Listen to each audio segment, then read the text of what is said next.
बात आती है मसीही लोगों के ऊपर और हम बात करते हैं कर्जे के बारे में या डेप्ट के बारे में कि ये डेप्ट है क्या और मसीही लोगों को इसके अंदर में पढ़ना चाहिए, ये लोन के चक्कर में या कर्जे के चक्कर में मसीही लोगों को पढ़ना चाहिए या नहीं पढ़ना चाहिए। ये बहुत बड़ा एक सवाल है, क्योंकि बहुत बार जब प्रार्थनाएं की जाती हैं तो लोग इस विषय को भी उसके अंदर रखते हैं कि प्रार्थना करो, मैं लोन लेना चाहता हूँ, प्रार्थना करो, मुझे कर्जा उठाना है।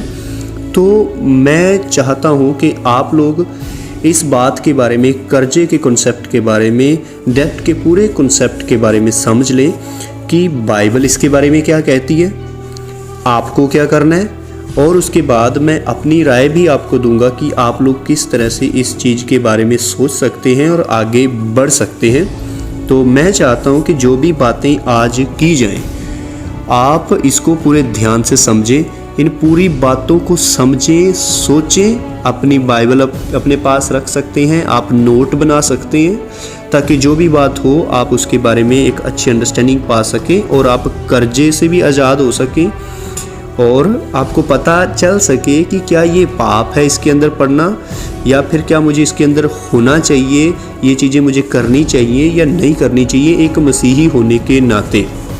तो हम समझने की कोशिश करते हैं बाइबल की कुछ आयतों को पढ़ते हुए। पहले हम बात करते हैं कि कर्जा है क्या। कर्जे का मतलब आप किसी से कोई चीज़ उधार लेते हो, बोरो करते हो, और उसके बदले में आपको उसी चीज़ का कुछ इंटरेस्ट बोला जाता है या हम ब्याज कह सकते हैं। आप उसका क्या करते हो, जो लिया है वो धन और जो उसके ऊपर ब्याज लगी है वो धन आपको दूसरे व्यक्ति को रिटर्न करना है, जिसको हम कर्जा बोलते हैं। उधारी में और कर्जे के अंदर या डेप्ट के अंदर जब हम पढ़ते हैं या उधार लेते हैं, इसमें अंतर है। अब जब कर्जे की हम बात कर रहे हैं, ये बहुत बड़ी रकम भी हो सकती है और छोटी सी रकम भी हो सकती है, जिसके ऊपर ब्याज जो देने वाला है वो कितना भी लगा सकता है, वो डील के अनुसार चीज़ें होती हैं। ये कर्जे का कॉन्सेप्ट है। हम बाइबल के अंदर देखते हैं कि बाइबल इसके बारे में क्या कहती है। आप मेरे साथ निकाल सकते हैं भजन संहिता उसका 37 अध्याय और उसकी 21 आयत। भजन संहिता 37 अध्याय और उसकी 21 आयत मैं आपके लिए पढ़ने के लिए जा रहा हूँ। आप इसे ध्यान से सुनिए कि बाइबल क्या कहती है इसके बारे में। दुष्ट शरण लेता है और भरता नहीं, परंतु धर्मी अनुग्रह करके दान देता है। अब इस आयत में हम देखते हैं कि दुष्ट व्यक्ति के बारे में, बुरे व्यक्ति के बारे में, जो खुदा के वचनों को नहीं मानता, उसके बारे में है कि वो ऋण लेता है, वो कर्जा उठाता है पर भरता नहीं है। इसका मतलब बाइबल ये बात कर रही है, अगर आपने ले रखा है ऑलरेडी, आपने कर्जा उठा रखा है, अगर आप उसे भर नहीं रहे हैं, आप वापस नहीं दे रहे हैं या चुका नहीं पा रहे हैं, पे नहीं कर पा रहे हैं, तो आप परमेश्वर के वचन के अनुसार क्या है, आप गलत करते हैं। क्यों? क्योंकि जो दुष्ट है वो लेता है पर भरता नहीं। इसका मतलब जो एक अच्छा व्यक्ति, अगर उसने कर्जा ले रखा है कहीं से, तो वो उसे भरेगा, उसे भरना ही पड़ेगा। बाइबल इसके बारे में बताती है। पर जब हम बात करते हैं गरीब लोग, क्योंकि संसार के अंदर हम देखते बहुत सारे गरीब लोग हैं, बहुत सारे लोग ज़रूरतों के अंदर पड़े होते हैं, तो उनको इस चीज़ की कई बार ज़रूरत पड़ जाती है। उनको लगता है कि मैं कहीं से पैसा ले लूं और मेरा एडजस्ट हो जाए, चलो मैं इन चीज़ों के अंदर से बाहर निकलने की कोशिश करता हूँ, तो मैं गरीबी के अंदर ना आ जाऊँ। हम एक और आयत देखते हैं, नीति वचन उसका 28 अध्याय उसकी 8 आयत इस तरह से कहती है, जो अपना धन ब्याज आदि बढ़ती से बढ़ाता है वह उसके लिए बटोरता है जो कंगालों पर अनुग्रह करता है। यहाँ पे बाइबल बताती है कि अगर आप किसी को कर्जा दे रहे हैं, तो आपको, अगर गरीब व्यक्ति को दे रहे हैं, आपको उसके ऊपर ब्याज नहीं लगाना है, आपको इंटरेस्ट नहीं लेना है। आपने जो दिया है एक्सपेक्ट क्या करो कि आप उसे वापस ना लो। हम और आयतों के बारे में समझेंगे। यहाँ पे परमेश्वर का वचन इंटरेस्ट के बारे में बोल रहा है कि हाँ, हो सकता है कोई गरीब व्यक्ति है, वो ज़रूरत के अंदर पड़ गया है, अब उसको पैसों की ज़रूरत पड़ गई, किसी चीज़ की ज़रूरत पड़ गई, तो आप क्या करो, उसके ऊपर ब्याज ना लगाओ, आप ब्याज से बाहर आ जाओ। उसके बाद बाइबल ऐसा बताती है कि तुम लोग गरीबों की मदद करो, तुम लोग गरीबों की सहायता करो, तुम लोगों को उनसे ब्याज नहीं लेना है। आपने जो दिया आप उनको दो, आपके पास है आप उनको दो, कोशिश करो कि उनसे आप ब्याज ना लो। ये परमेश्वर का वचन साफ शब्दों में कह रहा है। हम एक और आयत पढ़ते हैं, लेव्यवस्था उसका 25 अध्याय 35 से लेके 38 आयत तक। यहाँ पे लिखा है कंगालों को उधार देने के बारे में। फिर यदि तेरा कोई भाई बंधु कंगाल हो जाए और उसकी दशा तेरे सामने तरस योग्य हो जाए, मतलब तुझे इतना पता हो कि वो बहुत गरीब हो गया है, मुझे तरस आ रहा है, उसके ऊपर दया आ रही है, तो तू उसको संभालना, वह परदेशी या यात्री के समान तेरे संग रहे। मतलब तू उसका ध्यान रखना। अगर तेरे सामने कोई तेरा भाई बंधु या कोई भी तेरा जानकार, वैदर तू जानता है या नहीं जानता है, अगर वो गरीबी के अंदर चला गया तो तू कोशिश कर कि उसे क्या करना, तू संभालना। 36 आयत में लिखा है उससे ब्याज या बढ़ती ना लेना। वचन साहब बोल रहे क्या ना करना, तूने जो उसको दिया है उसके ऊपर ब्याज लगा के उसको कुछ मत देना। परमेश्वर का डर मानना, भय मानना, जिससे तेरा भाई बंधु तेरे संग जीवन निर्वाह कर सके, मतलब वो अच्छे से जिंदगी जी सके तेरे सामने। 37 आयत उसको ब्याज पर रुपया ना देना। साफ बाइबल बोल रही है उसको ब्याज पर रुपया ना देना, और ना उसको भोजन वस्तु लाभ के लालच से देना। मैं तुम्हारा परमेश्वर यहोवा हूँ, मैं तुम्हें कनान देश देने के लिए और तुम्हारा परमेश्वर ठहरने की मनसा से तुमको मिस्र देश से निकाल लाया हूँ। यहाँ पे परमेश्वर साफ शब्दों में बोल रहा है अगर आप किसी को दे रहे हैं तो आपको ये आशा नहीं करनी कि मुझे किसी चीज़ का लालच है, मुझे इस चीज़ के लिए मैं उसको दे रहा हूँ। चाहे उसको आप ब्याज कह लो या किसी और चीज़ का आप लालच करके किसी की मदद कर रहे हो या दे रहे हो, आपको बस उसकी मदद करनी है, आपको बस उसे देना है। अब यहाँ पर बात कर सकते हैं कि ये तो हो गया जो लोग खुदा के बारे में जानते हैं, जो परमेश्वर के बारे में जानते हैं, यहोवा के बारे में जानते हैं, यीशु के बारे में जानते हैं, उन लोगों के लिए। तो उन लोगों का क्या जो लोग नहीं जानते, क्योंकि हम अक्सर कर्जा उन लोगों से ले रहे हैं जो खुदा के बारे में नहीं जानते और वो हमें ब्याज अच्छे से लगा के दे रहे हैं। पर बाइबल क्लियर है, ये इंसानियत के बारे में भी है कि एक इंसान दूसरे इंसान की मदद करे, वो फ्रीली मदद करे, कोई चीज़ डिजर्व, ऐसा नहीं कि मुझे आशा है मैं वो पाने के लिए ही ये चीज़ें कर रहा हूँ। उसके बाद हम एक और आयत देखते हैं, लूका उसका 6 अध्याय उसकी 30 आयत आप मेरे साथ निकाल सकते हैं। लूका 6 अध्याय उसकी 30 आयत मैं आपके लिए पढ़ना चाहता हूँ, आप इसे ध्यान से सुनिए। जो कोई तुझसे मांगे उसे दे, और जो तेरी वस्तु छीन ले उससे ना मांग। यहाँ पे परमेश्वर का वचन क्या कह रहा है, जो कोई तुझसे कुछ मांग रहा है उसे तू दे दे, अगर कोई छीन रहा है उससे भी तू मत ले। इसका मतलब क्या है कि तुझे ब्याज नहीं लेना है, तुझे अपने लालच के लिए कुछ नहीं करना है, तू मदद कर, तू सिर्फ मदद कर, और मदद के द्वारा ही परमेश्वर तेरी ज़िंदगी में भी काम करेगा। उसके बाद हम देखते हैं नीति वचन 3 अध्याय उसकी 27 आयत को हम पढ़ेंगे। जिनका भला करना चाहिए, यदि तुझ में शक्ति रहे तो उनका भला करने से ना रुकना।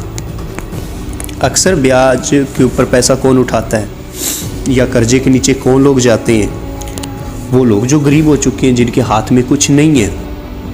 पर परमेश्वर का वचन क्या बोल रहा है कि कोई ऐसा है तुझे लगता है कि उसकी करना चाहिए, उसका फ़ायदा करना चाहिए, उसका भला करना चाहिए, तो तू क्या कर, जिनका भला करना चाहिए, यदि तुझ में शक्ति रहे तो उनका भला करने से ना रुकना, तो उनकी मदद करना, तो उनकी मदद करना। ऐसा ना हो कि तू उनको दबा दे या तू उस बोझ के नीचे आ जाए, कर्जे के नीचे आ जाए। पर यहाँ पे बाइबल बताता है कि तू उनकी मदद करना। बाइबल साफ शब्दों में एक बात को बताती है कि कर्जदार नहीं होना, किसी भी चीज़ के कर्जाई नहीं होना है, किसी भी तरह के डेप्ट के नीचे में नहीं आना है। हाँ, मैं ये बात मानता हूँ बाइबल के अंदर हमें ये कमांड नहीं पड़ते कि परमेश्वर ने कहा तुम लोगों को नहीं लेना है, तुम लोगों को मार दूंगा या तुम लोगों को सजा दूंगा। नहीं, बाइबल ऐसा बताती है कि अगर कोई व्यक्ति ज़रूरत के अंदर है, उस ज़रूरतमंद व्यक्ति की मदद करो बिना किसी लालच के। कर्जा लेना गलत है, आप कर्जे के कारण क्या कुछ हो जाते हैं, हम आगे और बाइबल की आयतों में पढ़ेंगे और बाइबल इसके बारे में क्या कहती है उसके बारे में अच्छे तरह से समझने की कोशिश करेंगे। हम देखते हैं रोमियो उसका 13 अध्याय उसकी 8 आयत को मेरे साथ आप निकाल लीजिए। रोमियो 13 अध्याय उसकी 8 आयत। आपस के प्रेम को छोड़ और किसी बात में किसी के कर्जदार ना हो, क्योंकि जो दूसरे से प्रेम रखता है उसी ने व्यवस्था पूरी की है। यहाँ पे क्या देखते हैं कि प्यार को छोड़ के और किसी बात में किसी के भी कर्जदार नहीं होना है। प्यार को छोड़ के सिर्फ प्यार के ही कर्जदार रहो कि मैं प्यार उससे बढ़ के करना है। हाँ, उसने मुझसे अगर एक रोटी देने का प्यार किया है तो मैं उसके लिए कोशिश करूँगा 4 रोटी देने का प्यार करूँगा। हो सकता है उसने मुझे जब मैं ज़रूरत में था मुझे एक जोड़ी कपड़ा दिया था, पर जब वो ज़रूरत में होगा तो मैं उसको इतना ज़्यादा करूँगा। मतलब क्या कि आप प्यार में एक दूसरे से बढ़ना है। अगर आपको कर्जा ही अपने ऊपर रखना है कि मुझे कर्जे के नीचे आना, तो प्यार के बारे में बोल रहा है। और किसी बात के भी कर्जदार ना हो, और किसी बात के अंदर यहाँ पे आपका पैसा भी आ जाता है कि आप पैसे के किसी भी तरह के कर्जदार ना हो। आपको इन डेप्ट्स के अंदर में नहीं पड़ना है, आपको कर्जाई नहीं होना है, इस बोझ के नीचे नहीं आना है। बाइबल ऐसा बता रही है किसी भी बात के अंदर। उसके बाद हमें एक और आयत पढ़ते हम देखते हैं नीति वचन 22 अध्याय उसकी 7 आयत को एक बार आप पढ़ सकते हैं। नीति वचन 22 अध्याय उसकी 7 आयत को मैं आपके लिए पढ़ने के लिए जा रहा हूँ। आप इस आयत को ध्यान से सुनिए। धनी निर्धन लोगों पर प्रभुता करता है और उधार लेने वाला उधार देने वाले का दास होता है। अब यहाँ पे क्या बाइबल क्या बता रही है समझने की कोशिश करें। क्या होता है कि जो उधार ले रहा है वो जो उधार दे रहा है उसका दास बन जाता है। आपने हो सकता है 10,000 का कर्जा उठाया हो, 1 लाख का उठाया हो, 50,000 का उठाया हो, कितना भी कर्जा उठाया हो उसके ऊपर हो सकता है थोड़ा सा इंटरेस्ट लगा हो सकता है थोड़ी सी ब्याज लगी हो, पर बाइबल क्या बता रहा है कि उधार लेने वाला उधार देने वाले का दास बन जाता है, सेवक बन जाता है, गुलाम बन जाता है। इसका मतलब क्या कि अगर आप कर्जा ले रहे हैं, आप परमेश्वर को छोड़ किसी और व्यक्ति के दास बन रहे हैं, गुलाम बन रहे हैं। ये बहुत ज़्यादा आपको आत्मिक लेवल में समझने में मदद करेगा कि ये कितना डेंजरस हो सकता है। ये बहुत ही ज़्यादा खतरनाक हो सकता है कि आप दूसरे व्यक्ति के दास बन जाते हैं। उसके बाद एक और आयत हम देखते हैं व्यवस्था विवरण उसका 15 अध्याय उसकी 6 आयत। यहाँ पे लिखा है तब तेरा परमेश्वर यहोवा अपने वचन के अनुसार तुझे आशीष देगा और तू बहुत जातियों को उधार देगा, परंतु तुझे उधार लेना ना पड़ेगा। देखो क्या परमेश्वर का वादा है, क्या परमेश्वर कह रहा है कि तू उधार देगा पर तुझे उधार लेना ना पड़ेगा, और तू बहुत जातियों पर प्रभुता करेगा परंतु वे तेरे ऊपर प्रभुता ना करने पाएंगी। यहाँ पे क्या परमेश्वर के लोग किसी और के गुलाम नहीं बनने चाहिए। क्या परमेश्वर बोल रहा है कि तू लोगों को उधार देगा। अब जब मसीही बंदा लोगों को उधार देगा तो वो कैसे देगा? वो ये आशा नहीं करेगा एक सच्चा मसीही कि मुझे उससे वापस मिले, या मैं एक लालच करके उसको कोई दे रहा हूँ या कुछ दे रहा हूँ। यहाँ पे क्या है परमेश्वर का वचन साफ शब्दों में बता रहा है कि वो हमें बना रहा है देने वाला, पर कर्जे के कारण, लोन्स के कारण, डेब्ट्स के कारण क्या हो रहा है कि हम दूसरों के गुलाम बन रहे हैं, जो कि परमेश्वर को पसंद नहीं है, क्योंकि वही परमेश्वर ये वचन बता रहा है। पर अगर आपने पहले ले लिया, हमने एक वचन पढ़ा कि अगर आपने पहले ले रखा है तो आपको उसे पे करना है, भागना नहीं है कि प्रभु के वचन में ऐसा लिखा है लेना नहीं है तो अभी जो ले रखा है वो मैं दूंगा नहीं। यहाँ पे ये साफ शब्दों में है कि अगर आपने ले रखा है आपको पे करना है, पर सबसे अच्छी बात यह है कि आप कर्जे के नीचे ना हो, आप किसी और व्यक्ति के गुलाम ना बने, आप किसी और व्यक्ति के गुलाम ना बने। परमेश्वर साफ शब्दों में आपको ये बात बोल रहा है। उसके बाद हम एक आयत देखते हैं आपको करना क्या है, किस तरह से हम चीज़ों को मैनेज कर सकते हैं। फिर आप देख सकते हैं नीति वचन उसका 13 अध्याय उसकी 11 आयत। नीति वचन 13 अध्याय उसकी 11 आयत। निर्धन के पास माल नहीं रहता, परंतु जो अपने परिश्रम से बटोरता है उसकी बढ़ती होती है। माल नहीं रहने का मतलब क्या है? धन नहीं रहने का मतलब क्या है? कि उसने पैसा उड़ा दिया है। उसने पैसा उड़ा दिया। आपको पैसा व्यर्थ उड़ाना नहीं है, आपको पैसा बर्बाद नहीं करना है, आपको सेविंग्स करनी है, आपको बचाना है। पर पैसा बचाएंगे कैसे? अभी होगा कैसे? हम बाइबल के अंदर ये इन आयतों को जब देखेंगे, ये बहुत ही ज़्यादा अद्भुत आयतें हैं। हम देखते हैं इब्रानियों उसका 13 अध्याय उसकी 5 आयत भी हम एक बार पढ़ेंगे। और यहाँ पे देखो कितनी अच्छी बात परमेश्वर के वचन में लिखी है जो हमारी आत्मिक बढ़ोतरी के लिए है। 13 अध्याय उसकी 5 आयत।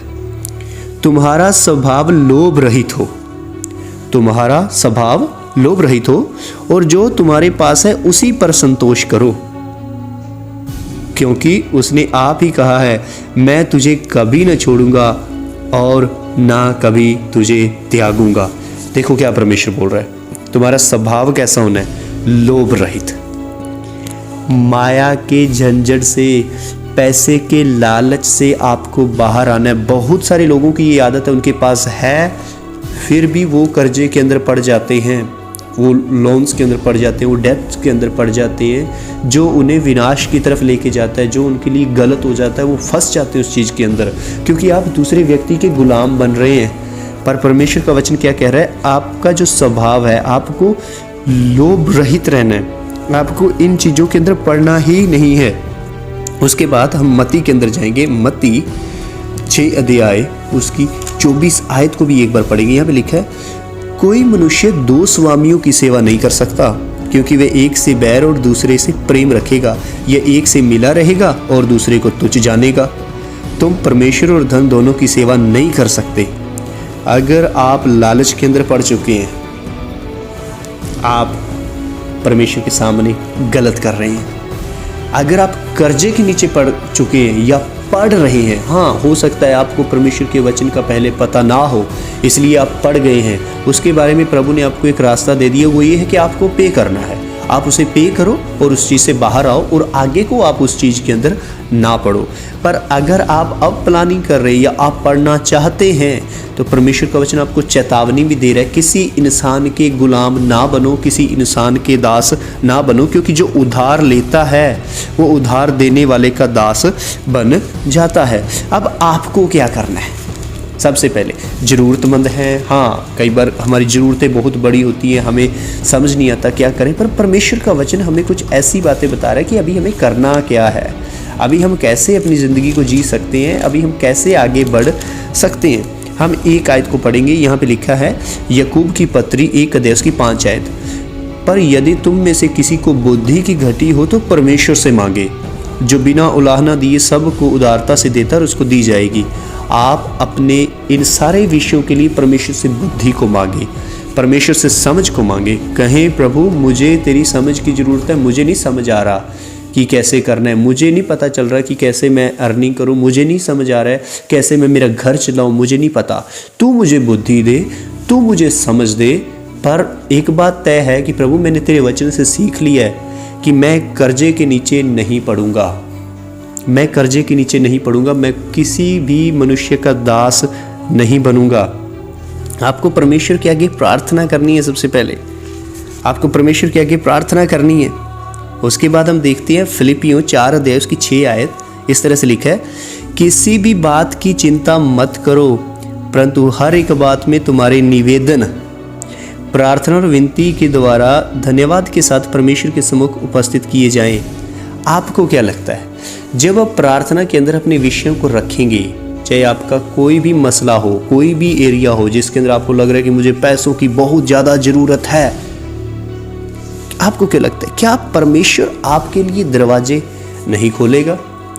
क्या परमेश्वर आपके लिए रास्ते नहीं खोलेगा? आपको सिर्फ 2 चीज़ें करनी है।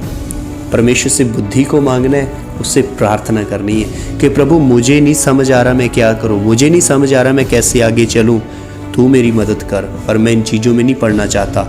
अब मैं आपको बताना चाहता हूं कि हो सकता है आप बहुत बड़ी परेशानी में हैं, हो सकता है समस्या के अंदर हैं, आपको ज़रूरत है, आप कोशिश करें। अगर आपको हेल्प की ज़रूरत है, कोशिश करें आप किसी ऐसे मसीही व्यक्ति को देखें जो आपकी मदद कर सके। इसका मतलब ये नहीं है कि आप लोगों के आगे हाथ फैलाना शुरू कर दें या अभी आप तलाश करें कोई एक अच्छा व्यक्ति मुझे मिल जाए जो मुझसे ब्याज ना ले। नहीं, सबसे पहले परमेश्वर के पास जाएं, प्रभु को कहें, प्रभु क्या करूं मैं। परमेश्वर आपकी ज़िंदगी में उन लोगों को प्रोवाइड करेगा, मुहैया करेगा, क्योंकि परमेश्वर अक्सर लोगों के द्वारा ही इंतज़ाम करता है। परमेश्वर इंतज़ाम करेगा, पर परमेश्वर की ये इच्छा नहीं है कि आप कर्जे के नीचे दबे। परमेश्वर की ये मर्ज़ी नहीं है कि आप कर्जे के नीचे दबे। अब आपको समझ की ज़रूरत है, आप परमेश्वर से प्रार्थना करें। आप किसी इंसान के दास नहीं बनने चाहिए। आपको परमेश्वर ने देने वाला बनाने के लिए चुना है, ना कि लोगों से लेने वाला। और क्या लिखा है, तुम किसी भी बात की चिंता ना करो। आपको चिंता नहीं करनी है, परमेश्वर आपके साथ है, परमेश्वर आपकी मदद करेगा। फिक्र मत करो, बस उसके वचन का अध्ययन करो, वचन को पढ़ो, प्रार्थना करो और पैसे का जो लालच है इससे दूर रहो, क्योंकि ये आपकी ज़िंदगी को ख़राब कर सकता है, आपकी ज़िंदगी को बर्बाद कर देगा। सारी बातों को प्रभु के सामने लेके जाओ, परमेश्वर का धन्यवाद करो और उसके नाम की महिमा करो। मैं आशा करता हूँ कि आप लोगों को इस बात के बारे में पूरा समझ आ गया होगा।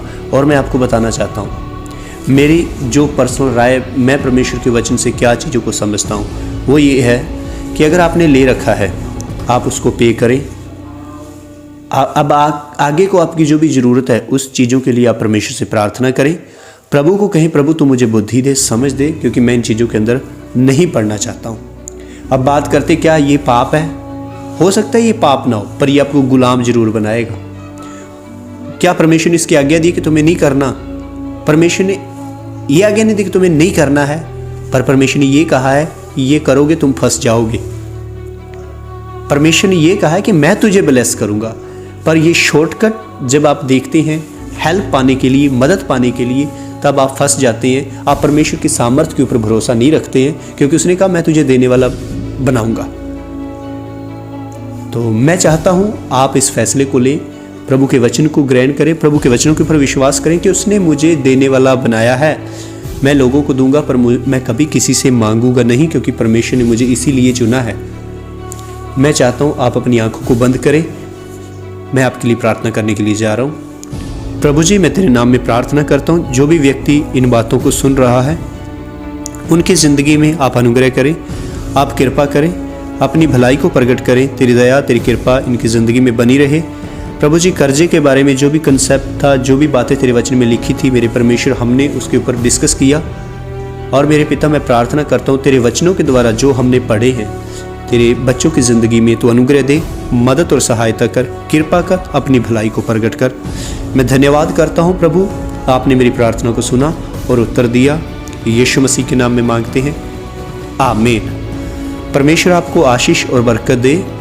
आप इस मैसेज को और लोगों तक भी पहुंचा सकते हैं, पहुंचाइए, ताकि लोग परमेश्वर के वचन से जानें कि उन्हें क्या करने की ज़रूरत है। God bless you.